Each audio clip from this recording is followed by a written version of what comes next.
오늘 말씀의 제목은 신랑을 기다리는 열 처녀라는 제목으로 연말에 오늘 꼭 맞는 말씀이 아닌가 하는 생각으로 한번 더 살펴보았습니다. 유명한 역사학자죠. 찰스 베어드라고 하는 사람이 역사는 맷돌과 같다. 그거 무슨 말이냐면 역사 가운데에 특별히 하나님의 심판을 말할 때 그렇게 말했습니다. 사람들이 세월이 가는 것을 못 느끼지만은 세월은 가고 하나님의 심판이 없는 것 같지만 하나님의 심판이 서서히 다가오고 있다. 그런 이야기를 하는 거죠. 그래서 하나님의 심판도 역사도 맷돌처럼 갈리고 다가오고 있고 한다는 겁니다. 지구가 지금도 돌아가고 있는 거 아시죠? 막 지구가 지금도 돌아가고 있는데 돌아가는 걸 못 느끼죠. 하지만 한 바퀴 돌고 또 두 바퀴 돌고 계속 돌아가고 있습니다. 마찬가지로 금년도 가고 내년도 오고 또 내년도 가고 후년도 또 오고 계속 반복되는 것처럼 보여집니다. 그러다가 어느 날 각각의 인생에 그만하는 날이 반드시 오는데 문제는 그날이 언젠지 그 시가 언젠지 알 사람은 이 땅에 아무도 없다. 이것이 참 중요한 우리들에게 문제가 아닐 수 없습니다. 만약에 우리가 죽음의 그 순간을 알 수만 있다면은 마음껏 재밌게 살다가 이제 내가 죽을 날이 멀지 않았을 때 그 다음부터 이제 주님 앞에 가서 회개하고 작정하고 이렇게 예수님 한편 강도는 순간적으로도 구원받는데 용서 안 해주시겠어요? 그럼 참 좋을 텐데 그렇지 않다는 거예요. 일본에 유명한 전범이 있었는데 이 전범은 그 사형 현장에 죽어가면서 어떻게 하고 죽었냐면 나미야불타불 이렇게 하고 죽었대요. 그래서 왜 그러냐 그랬더니 혹시 죽어서 지옥불에 떨어질까봐 부처님한테 자기 극락에 데려가 달라고 이렇게 빌었다는 거죠. 여러분, 그런 우매한 사람들도 자기의 영혼의 내일을 염려하고 있다 하는 것입니다. 오늘 본문은 사실 천국에 관한 그런 말씀이죠. 비유의 말씀입니다. 당시의 사람들은 너무나 잘 이해할 수 있었을 겁니다. 결혼할 때에 신랑이 친구들과 함께 오는데 그 정확한 시간과 때를 사람들이 알 턱이 없습니다. 근데 신랑이 또 오늘 보니까 더디어 왔다. 신랑이 오는 그 시간을 약간 어긴 것 같습니다. 그래서 이제 신부는 들러리들을 앞세워서 등불을 들고 준비하고 있다가 신랑 일행이 오면 그 등불로 환영하고 맞이하고 신부 집으로 이렇게 들이면서 이제 문이 닫히고 그 사람들과 초청된 사람들만 이제 혼인 예식이 벌어지게 되죠. 그 이후에는 들어올 수가 없다는 겁니다. 자, 그것을 통해서 천국 문도 닫히면은 들어갈 자가 없다 하는 것입니다. 오늘 우리가 천국을 예비하는 그리스도인으로서 어떻게 살아야 하는가 하는 것을 말씀하고 있습니다. 오늘 그런 가장 중요한 비결이 뭐냐 말씀하고 있는데 의외의 말씀을 하고 있죠. 우리는 천국 가는 것을 믿음이라고 늘 생각했어요. 믿음으로 구원받고 우리 특별히 장로교 교인들은 믿음 이렇게 항상 강조를 하는데 오늘 성경에서는 믿음이라고 말하지 않고 좀 특별하죠. 슬기 있는 자들과 어리석은 자들, 다시 말해서 지혜로운 자와 미련한 자, 어리석은 자를 이렇게 대비시켜 놓고 있습니다. 우리가 헛똑똑이라 그러죠. 헛똑똑. 헛똑똑 많이 쓰시잖아요. 저만 듣나 봐요. 여러분들은 안 들으세요? 하여튼 헛똑똑이라는 얘기 있어요. 똑똑한 척은 혼자 다 하는데 사실 보면 되게 미련한 거죠. 보이스피싱한테 검찰청에 있는 검사가 당했다 그런 얘기 듣고 깜짝 놀랐어요. 여러분, 헛똑똑이죠. 보이스피싱한테 검사가 당했다는 실제 이야기가 있더라고요. 여러분, 우리가 아무리 똑똑한 것 같아도 얼마나 어리석은지 알 수가 없습니다. 우리가 그리스도인으로 살아가고 믿음으로 구원 얻는다는 사실을 정확히 알고 있고 성경을 날마다 공부하고 신앙생활을 오랫동안 하고 이 추위에 수예배까지 왔는데 천국 문 앞에서 아니다 그러면 어떻게 할 것인가 하는 거죠. 그것을 좀 우리가 그냥 믿음 할 것이 아니라 좀 지혜를 가져봐라. 지혜. 뭐가 지혜냐 이거죠. 뭐가 지혜냐, 뭐가 어리석은가. 유사한 비유가 마태복음 7장에도 나와 있습니다. 7장에 보면 이 지혜로운 자와 어리석은 자가 집 짓는 것이 서로 다르다는 거죠. 지혜로운 사람은 어디다가 집을 지었어요? 반석 위에 집을 짓습니다. 어리석은 사람은요, 모래 위에 집을 졌다는 거죠. 지혜와 어리석음의 중요한 건축할 때의 차이점을 들고 있는데, 어리석은 사람은 이 집이 무너질 것을 모르고 모래 위에다가 잔뜩 쌓아놨어요. 그러니까 어리석은 사람이라. 그런데 언제까지는 몰라요. 누가 어리석은 사람인지 지혜로운 사람인지 모른다는 거예요. 똑같이 지어졌으니까요. 그런데 이제 마지막 심판 때가 됐을 때 모래 위에 지은 집은 무너져 버리고 반석 위에 지은 집만 견고하게 남는다는 거죠. 금과 은과 또 보석으로 치장된 집과 풀과 나무와 돌로 지은 집이 다르다는 이런 비유도 있고요. 너무나 많은 하나님 나라 천국에 대한 비유가 지혜와 어리석음으로 대비되는 것을 우리가 보게 됩니다. 그러면 신앙생활도 굉장히 지혜롭게 우리가 하고 천국도 지혜롭게 준비해야 된다는 것이죠. 오늘 그 말씀을 하고 있습니다. 자, 오늘 본문에 보니까 열 처녀의 등장이 있는데, 이 열 처녀가 공통점 두 가지를 가지고 있고, 그리고 다른 점 두 가지를 갖고 있는데, 공통점이라고 하는 것은 누구나 공평하게 주어지는 것들이라고 할 수 있습니다. 그러나 이 다른 점 두 가지는 지혜로운 자와 슬기로운 자의 아주 극명한 차이를 보여주고 있습니다. 저와 여러분이 지혜로운 자인지 현재, 또 어리석은 하나님 나라를 준비하는 사람이지 여기서 분명히 드러난다고 하는 것이죠. 오늘 그 사실을 통해서 한번 은혜를 나누길 원합니다. 자, 먼저 열 처녀의 공통점, 첫 번째는 두 가지씩을 말씀을 드릴 텐데, 첫 번째는 모두 다 같은 등을 가지고 있었다. 같은 등입니다. 우리가 이 땅에 태어날 때 피부색이 다르게 태어날 수도 있고, 국가가 다르게 태어날 수도 있고, 부자와 가난한 사람, 건강한 사람, 병약한 사람으로 태어날 수도 있고, 태어날 때부터 좀 똑똑한 사람이 있을 수 있고, 태어날 때부터 아주 좀 지능이 떨어지는 사람이 있을 수도 있습니다. 한 가지 다 천차만별 차이가 있죠. 그런데 그것을 다르다고 하지 않는 거죠. 그냥 육신을 입은 사람으로 태어났을 때 그것을 다는, 저는 똑같은 등이라고 합니다. 정도의 차이, 능력의 차이, 어떤 차이가 있을지 모르겠지만 똑같은 등이라고 하는 겁니다. 용도가 같다는 거예요. 불을 밝히기 위한 거예요. 여러분, 그 가게에 가면은 등들을 이렇게 많이 팔잖아요. 향초를 넣기도 하는 등도 있고, 냄새 예쁘게 좋은 냄새 나게 하는 등도 있고, 참 또 밝힌 등도 있습니다. 또 호롱불도 있고, 전기불도 있고, 그 씌워놓은 갓들, 이런 모양들이 5만 가지가 있었어요. 샹드리에 같은 거는 수천만 원짜리도 있잖아요. 또 200원짜리, 300원짜리 불도 있더라고요. 여러분, 굉장히 천차만별이지만 그 용도는 똑같습니다. 불을 담는 그릇이라는 거죠. 용도는 결국 똑같습니다.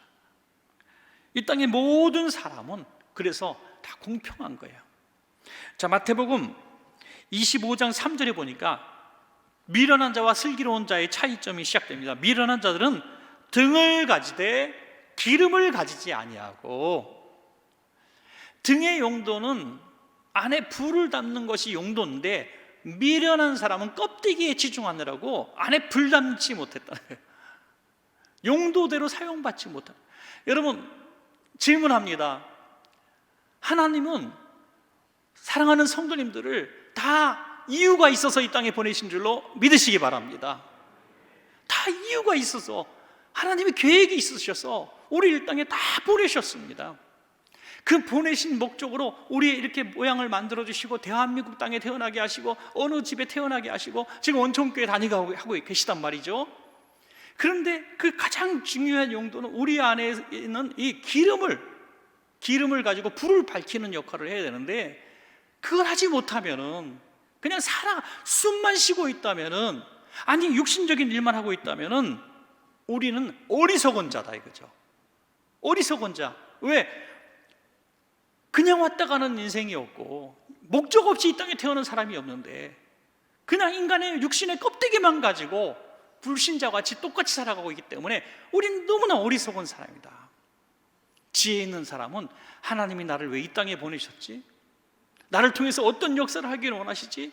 하나님 나를 통해서 어떤 영광 받으시기를 원하시지? 하면서 내 안에 주님의 성령의 불을 밝혀야 된다는 것입니다, 여러분. 그래서 이 등은 껍데기지만은 기름은 내적인 거잖아요. 내적인 거.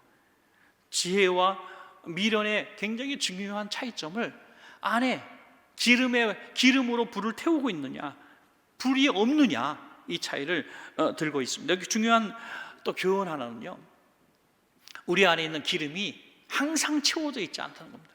불을 붙이면 항상 소멸되게 되어 있습니다. 우리 오랜 신앙생활 하시는 분들이 가끔 충격을 받을 때가 있어요.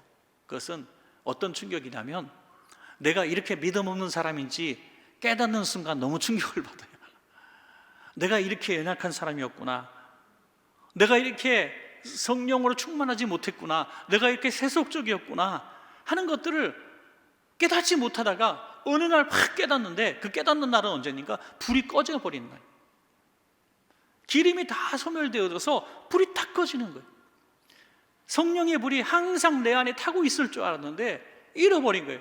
첫사랑도 잃어버리고, 예배의 감격도 잃어버리고, 전에 기도할 때 너무 좋았고, 전에 성도들 만날 때 너무 행복했는데 갑자기 그런 기쁨들이 하나도 없고요, 교회 가는 설렘도 없고, 말씀 읽는 즐거움도 없고, 그럴 때 너무 당황스러운 거예요, 여러분.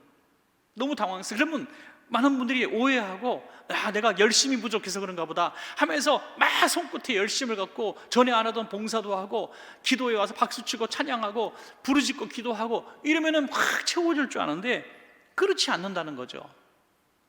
여러분, 우리가 기름이 부족한 나라라 그래서 이 안산에 가서 삽 들고 가서 막 파면은 기름 나옵니까? 아니잖아요. 기름이 나오는 곳이 따로 있죠. 기름을 이제 시추하는 방법이 따로 있습니다.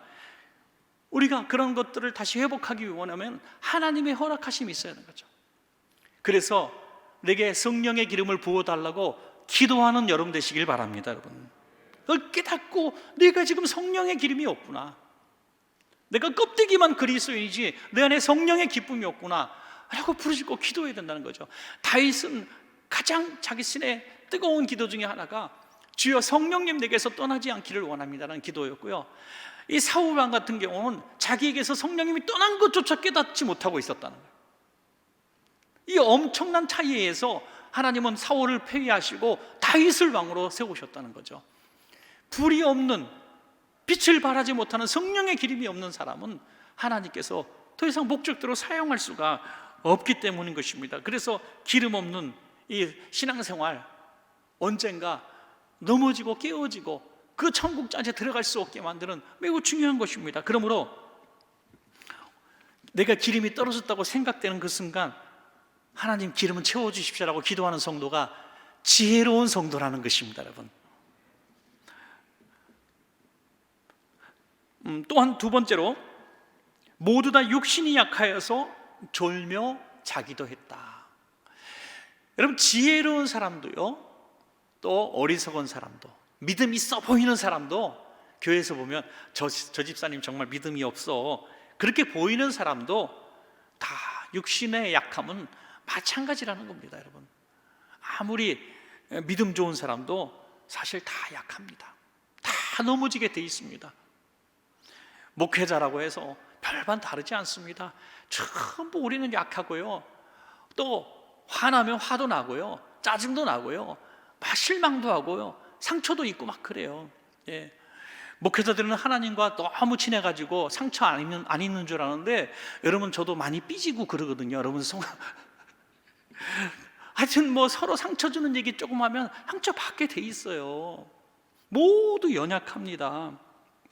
다 졸기도 하고 쓰러지기도 하는 거예요. 유두고 같은 경우는 그 은혜로운 말씀을 듣다가 졸다가 떨어져 죽지 않습니까, 여러분? 여러분 다 우리가, 제가 아는 목사님 한 분은 예배 때 이제 설교하시고 잠깐 저기 앉아 계시잖아요. 설교 끝나고 이제 축도하러 다시 한번 나오셔야 되는데 1부, 2부, 3부, 4부 몇 번 드리다 보니까 지금 설교해야 될지 축도해야 될지 잃어버린 거예요. 잠깐 졸다가 깨서가지고 지금이 내가 뭐 해야 되는지 잊어버린 거야. 설교해야 되는데 축도해버렸다는 거 아니에요. 교인들은 신난다고 박수치고 예배 빨리 끝나가지고, 얼마나, 저도 한번 설교 안 하고 축도해보면 어떨까 모르겠는데, 하여튼 얼마나 피곤했으면 설교를 하시고 들어가서 주무셨어. 요 안에 앉아 계시다가 설교를 하기도 전에 주무시다가 설교를 하셨는 줄 알았단 말이죠. 여러분, 우리는 다 약합니다. 육신이 약한 게 죄는 아닙니다. 육신이 약하여서 기도 열심히 못하고 전도 열심히 못하고 봉사하지 못하는 거 죄 아닙니다. 우리는 다 건강한 사람이 있고 병약한 사람이 있고 또 더 열심히 많이 할 수 있는 사람이 있고요. 이번에 연탄 지고 우리 53명이 가서 연탄을 날랐어요. 얼마나 멋진 모습인지 몰라요. 아주 젊은 여자 청년도 지금에다가 시커먼 거 딱 메고, 야, 너무 또 손으로 이렇게 막 배달해주고 그런 사진을 보니까 너무 멋있었어요. 그런데 너무 그런 거 하고 싶은데 연탄 한 장 들기 어려운 우리 병약한 분들도 있단 말이에요. 그러면 이 사람은 상급받고 이 사람은 상급받지 못하냐? 그렇지 않다는 거예요. 하나님이 그 약함 가운데서 하나님 공평하게 한 달란트를 선물로 주시고 구원의 선물을 주신다는 거죠. 모두가 약하죠. 모두가 약합니다. 그래서 예수님께서 겟세마네 동산에서 기도하실 때 그 제자들이 그 잠을 못 이기고 다시 쓰러져서 잠을 잘 때 너희가 마음에는 원이로되 육신이 약하구나 지근히 여기시고 인정해 주셨습니다. 엘리야가 로덴나무 아래에서 누워서 투정 부릴 때 이놈의 자식아 하고 엉덩이를 걷어찬 것이 아니라 그냥 그 투정을 다 받아주시고 어루만져 주시고 응석 부리는 거 다 도듬어 주시면서 어루만져 주시면서 떡도 주고 물도 주시고 또 기운 차릴 때까지 2번이나 반복하시고 얼마나 자상하십니까 여러분. 우리 약함을 아신다는 거예요. 그런데 다 쓰러져 자고 있으면 도대체 누가 구원받습니까? 쓰러져 자고 있는데 어떻게 구원받습니까? 깨워주신다는 거예요. 저는요 이 마태복음 25장 6절이 너무 고마워요. 너무 감사해요. 자, 마태복음 25장 6절 한번 읽어볼까요? 시작. 밤중에 소리가 나되 보라 신랑이로다 맞으러 나오라. 아멘. 모두가 연약하여 자고 있지만은 주님께서 흔들어 깨워주신다는 거예요. 흔들어 깨워주시는 거예요. 중요한 거는 지혜로운 자는 잠을 똑같이 자도 기름을 준비해 놓고 자고 어리석은 자는 똑같이 잠을 자도 기름을 준비하지 못하고 자는 것이 지혜와 어리석음의 차이일 뿐이죠. 엄마들이 애들 학교 보낼 때마다 거의 전쟁이잖아요. 전쟁. 예. 그래서 하다 안 되면 화장실에 가서 바가지에 물 퍼갖고 와서 물을 뿌리기까지 하고 애는 5분만 3분만 2분만 그러면서 버팁니다. 그런데 그 엄마 아빠가 깨우지 않으면 애는 학교도 못 가고 직장도 못 가고 그런 사람들 있을 겁니다. 여러분, 하나님께서 우리가 영적으로 잠들면 때로는 큰 소리 확성기로 말씀하시고 때로는 물도 부으시고 때로는 이불을 빼앗아 버려서 추운데 내동강이 쳐버리신다는 거예요. 왜? 그게 고난이잖아요. 채찍이잖아요. 시련이잖아요. 그런 것들을 통해서 다시 한번 우리가 육신의 고통과 아픔 속에서 다시 영이 깨어나는 겁니다. 영이 회복되는 것입니다. 저는 자고로 아무 걱정도 없고 몸도 건강하고 모든 사람이 잘했어 하는 이런 상황 가운데서 아무 근심이 없는데 하나님 앞에 다가오고 부르짖고 기도했다는 사람들 한 명도 들어본 적이 없어요. 언제 믿음이 성장하느냐 하면 시련과 고난과 광야 가운데서 그 고통 가운데서 하나님 앞에 돌아오고 정신이 영이 확 깨어져 가지고 하나님 앞에 정신 차리고 신앙생활하는 이런 일들은 너무나 많이 보았습니다. 사랑하는 여러분, 우리가 다 약하여서 때로는 쓰러지고 넘어져서 오늘 주님 오시면 딱 일어났는데 내 신앙에 기름이 하나도 없어 준비되지 못한 우리의 모습이 오늘 발견되신다면 얼마나 다행인가 하는 거죠. 우리에게 준비할 시간이 있다는 것이 얼마나 다행스러운 일인지 모르겠습니다. 연말이 되고 이제 내년이 될 텐데 내년이 돼. 이런 연말 때마다 우리는 이런 종말론적 신앙, 하나님 나라에 대한 생각을 조금 더 가까이 할 수 있는 여러분 되시기를 바랍니다. 자, 그러면 이제 결론적으로 이 10처녀의 다른 점 2가지가 뭐냐면, 그럼 지혜로운 처녀들은 무엇이 달랐는가? 2가지죠. 마찬가지로 첫 번째는 5처녀만이 주님 오실 때까지 기다릴 수 있는 끝까지 기다릴 수 있는 충분한 기름을 준비했다는 거죠. 이 기름을 준비했습니다. 사전에 열심으로. 성경에 보면 이 기름을 준비할 수 있는 시간을 우리에게 주셨고, 이 준비할 수 있는 방법들을 계속 말씀하고 있습니다. 주님 앞에 헌신하고, 심고, 충성하고, 베풀고, 나눠주고, 전도하고, 성령의 열매를 맺고, 많은 시간. 여러분, 심을 때가 있으면 거둘 때가 있는 것처럼 지금 살아가 있는 이 숨을 쉬고 있는 이 순간은 기름을 준비하는 시간입니다. 여러분, 끊임없이 기름을 준비하는 것이죠. 참 우리가 영적 눈이 있어가지고 마치 자동차가 운전할 때 보면 기름 게이지가 이렇게 있잖아요, 그죠? 지금 얼마나 기름이 차 있는지를 봅니다. 그것처럼 주님 오셨을 때 지금 주님께서 원하시는 이 기름이 어느 정도 차 있다는 것을 내가 내 눈으로 볼 수만 있다면 얼마나 좋을까. 헛똑똑처럼 스스로 속는 많은 사람들은 지금 주님 오셔도 당연히 자기가 구원받는 줄 아는데 일어나 보니까 등불에 불이 딱 꺼져버리는, 얼마나 자기 자신도 놀랄까요? 얼마나 충격을 받을까요?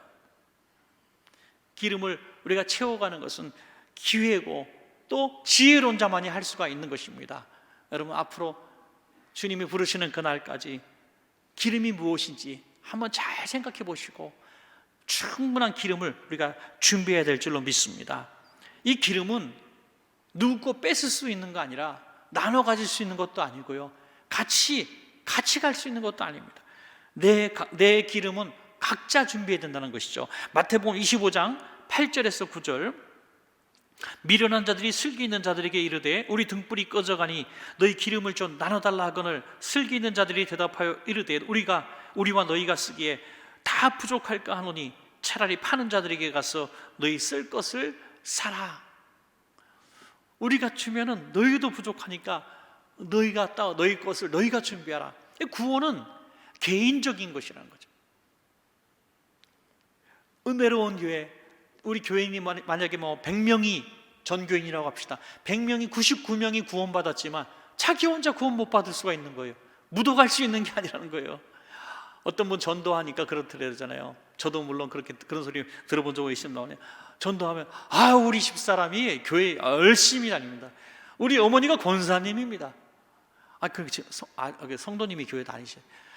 우리 그냥 4대째 신앙이 계속 묻어가려고 그러는 분이 있어요. 묻어가려고. 구원은 각자 있는 거 아니겠습니까? 그래서 우리 자녀들 한 사람 한 사람, 한 영혼 우리 아는 정말 사랑하는 분들의 한 영혼을 놓고 정말 개별적인 구원을 위해서 우리가 기도해야 될 줄로 믿습니다. 여러분, 철저히 돈으로 살 수 있는 것도 아니고 어떤 명예로 살 수 있는 것도 아니고 권세로 살 수 있는 것이 아니라는 것입니다. 이 기름을 살 수 있는 곳이 어딜까? 사는 곳으로 가라 그랬잖아요. 이 많은 성경 주석학자들은 이 기름 사는 곳을 교회라고 얘기합니다. 자꾸 교회 열심히 나와야 되잖아요. 교회 열심히 나와서 신앙생활하고 또 뜨겁게 하나님 앞에 부르짖어 기도할 때에 이 기름이 채워지는 은혜가 있고, 또 기름을 채워지는 것, 많은 사역을 통해서 하나님의 상급이 쌓여질 수가 있다는 것이죠. 자, 마지막 두 번째, 5천여만이 주님 오실 때까지 깨어 있었다는 거죠. 영적으로 깬 것을 말합니다. 이 깨어 있는 것은 왜 깨어 있다 그러냐면, 육신은 똑같이 잠을 잤지만 영적으로 깨어 있는 분명한 차이점을 말씀하고 있어요. 마태복음 25장 10절에서 12절. 그들이 살아간 사이에 신랑이 오므로, 기름이 부족한 사람들이 기름을 살아간 사이에 신랑이 와버렸습니다. 그래서 준비하였던 자들은 함께 혼인잔치에 들어가 버렸고 문은 닫힌지라. 그 후에 남은 처녀들이 와서 기름을 가득 채워왔겠죠. 기름을 채워왔습니다. 이제 주여 주여 우리가 들어갈 테니 열어주소서. 대답하여 이르되 진실로 너희에게 이르노니 내가 너희를 알지 못하노라 하였느니라. 때와 기회가 딱 있다는 거죠. 언제입니까? 주님 만나기 전까지가 우리의 기회라는 거죠. 우리가 꼭 주님을 만나러 가기 위해서 우리가 이 생명이 다 해야 주님을 만난다는 좀 낙관적으로 생각하는 분이 있을 수 있는데, 여러분, 우리가 너무 오랫동안 주님이 약속하시고 2000년이 지났다 보니까 0.1%도 예수님이 내 살아생전에 오신다는 생각을 하지 않고 살아가고 있는 것 같아요. 그러나 주님이 오실 수도, 오늘 이 자리에 오실 수도 있다는 사실을 우리는 잊어서는 안 될 줄로 믿습니다, 여러분. 그때는 기회가 없는 거예요. 그때는 기회가 없다고. 마태복음 25장 13절에 그런즉 깨어 있으라 너희는 그날과 그때를 알지 못하느니라. 모르기 때문에 영적으로 다 깨어 있어야 된다는 것입니다. 자, 영적으로 깨어 있다는 것이 뭔가? 자, 한 성경 구절만 더 말씀을 드리고 우리 기도 제목 삼겠습니다. 마태복음 7장 21절에서 23절입니다. 나더러 주여 주여 하는 자마다 다 천국에 들어갈 것이 아니오. 다시 말해서 기름통 하나씩 들고 이렇게 서 있다고 해서 천국에 들어갈 사람이 아니라는 겁니다. 다만 하늘에 계신 내 아버지의 뜻대로 행하는 자라야 들어가리라. 행하는 자라야. 그날에 많은 사람이 나더러 이르되 주여 주여 우리가 주의 이름으로 선지자 노릇하며 주의 이름으로 귀신을 쫓아내며 주의 이름으로 많은 권능을 행하지 아니하였나이까 하리니 그때 내가 그들에게 밝히 말하되 내가 너희를 도무지 알지 못하니 불법을 행하는 자들아 내게서 떠나가라 하리라. 아멘. 여러분, 이 종말론적인 이 설교가 제일 안 되는 데가 어디냐면 잘 사는 나라라 그래. 잘 사는 나라. 잘 사는 나라에서는 하나님 나라 설교가 잘 되지 않습니다. 특별히 잘 사는 동네 지역에는 더더욱 안 돼요. 그래서 그냥 어떤 말씀 공부하기 이런 것들을 좋아하지만 천국에 대한 얘기, 소망에 대한 얘기하면 여기가 천국인데 뭐 이런 생각을 하는 것 같아요. 제가 지난주 필리핀 갔다 온 얘기를 잠깐 드렸습니다만 지난주구나 벌써. 지난주도 헷갈려요. 하여튼 다녀왔는데 얼마나 사람들이 가난한지 선교사님이 그런 얘기 하시더라고요. 이제 성도들이 나와서 간증을 이렇게 하는 시간들이 있대요. 그러면 이제 성도가 이렇게 간증을 하면은 간증하는 성도가 몇 마디 하다가 안 오는 성도가 없다는 거예요. 다 눈물을 흘리고 통곡을 하는데 삶이 기구하기 짝이 없죠. 뭐 20살인데 애가 있고 남편은 고등학생이에요. 여러분 이런 상황 상상이 가십니까? 애가 5, 6인데 요만한 시멘트 바닥에서 사는데 남편은 어디 멀리 막노동 하러 가서 들어오지도 않고요. 이렇게 살아가는데 무슨 낚시 있겠습니까? 그거 힘든 얘기, 가난한 얘기, 배고픈 얘기 이런 얘기 합니까? 자기만 오는 게 아니라 앉아있는 모든 성도들이 다 눈물바다가 되는 게 항상 똑같은 간증의 모습이라는 거죠. 그런 데 가서 주님이 곧 오십니다 하면 아멘 할렐루야 마라나타 어서 오시옵소서 어서 오시옵소서 한다는 거죠. 여러분 그들이 믿는 하나님과 우리가 믿는 하나님이 다른 하나님이 아니라는 거예요. 우리가 아무리 부유하고 평안하고 이 세상이 좋아도 말씀은 사실이고 약속은 변함이 없습니다. 주님은 곧 오십니다. 여러분 주님 오시고 이 계절이 지나고 연도가 바뀌는 것처럼 달력이 넘어가는 것처럼 주님은 곧 오십니다. 우리가 주님을 만나든 주님이 우리에게 오시든 주님 곧 오십니다. 그때까지 정말 내가 번듯한 기름통만 갖고 있는 겉에만 그리스도인이지 내 안에 성령의 기름, 이 충만한 사역의 기름, 사명을 잘 감당한 그 기름들이 가득 차 있는지 내가 그렇게 빛을 발하는 그리스도인의 삶을 살았는지 한번 돌이켜보는 거 너무 귀하다고 생각합니다. 내년도에는 좀 꿈과 목표를 좀 가졌으면 좋겠어요. 어제도 우연히 카페에 이렇게 앉아 있다가 좀 얘기를 누구랑 대화하는데 김영석 교수님이 이렇게 또 오셔갖고 저에게 책 선물을 주시고 사인도 해주시고 그래서 같이 사진도 또 찍고 그랬는데 저번에도 드린 말씀이잖아요. 내가 교수님한테 그랬어요. 내가 교수님 우리 설교 시간에 예화로 많이 팔아먹는 것도 괜찮죠? 그랬더니 괜찮대요.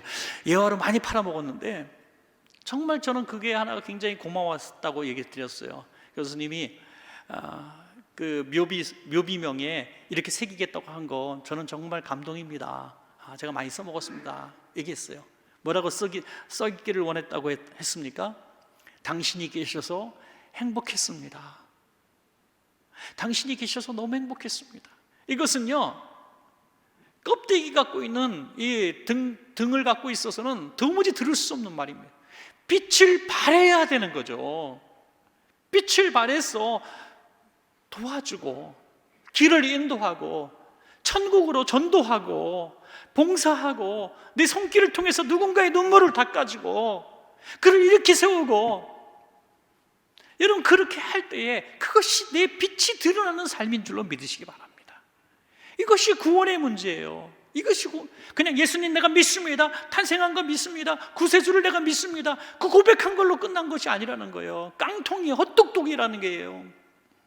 여러분, 그래서 내 안에 정말 이 타오르는 기름, 영향력을 끼칠 수 있는 이 구원 얻을 만한 기름의 빛을 바라고 있는지 이 연말에 잘 생각하셔서 새해에는 정말 멋지게 빛을 발하는 우리 성도님들 다 되시기를 주님의 이름으로 간절히 축원합니다.